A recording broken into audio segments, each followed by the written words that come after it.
natin naman kakakainin itong mga kuyong mga malaki guys.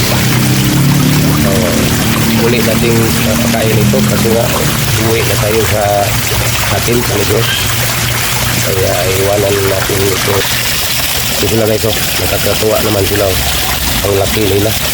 Ating bigyan ng kanilang makakain, namulupang na sila pagbigay natin.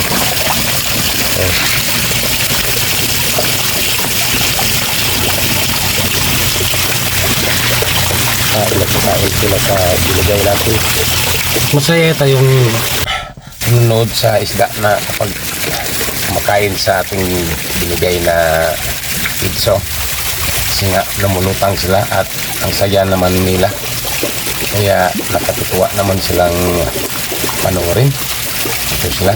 Tapos dito ating pakakainin ng mga maliit nila doon sa kabila, may maliit naman doon, kaya ating bigyan mamaya pagkatapos nitong mga malaki sa pagbibigay natin. Ang saya-saya naman sa mga isda, makawala sa stress kapag manonood tayo. Ito na sila, ang mga koy na malaki.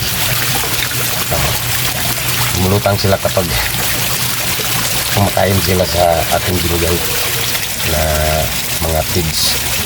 So, fruiter ang feeds na ating pinakakain sa kanila, kaya lumulutang lang ito.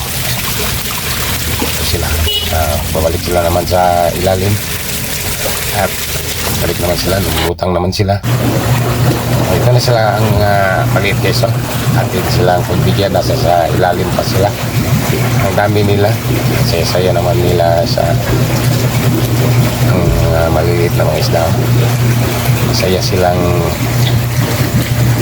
panoorin natin, magkatuwa naman. Atin silang bigyan naman sa kanilang makakain. Ang kanilang makakain iba ito sa mga malalaki.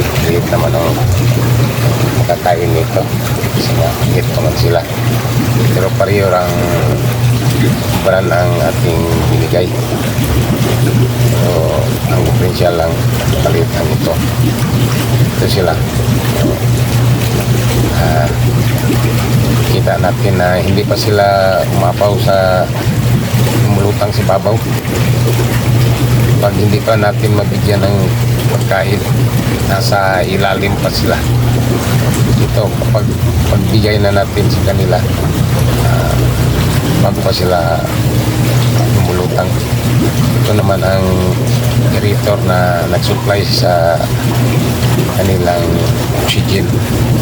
Ito sila guys, ang mga koy na isda.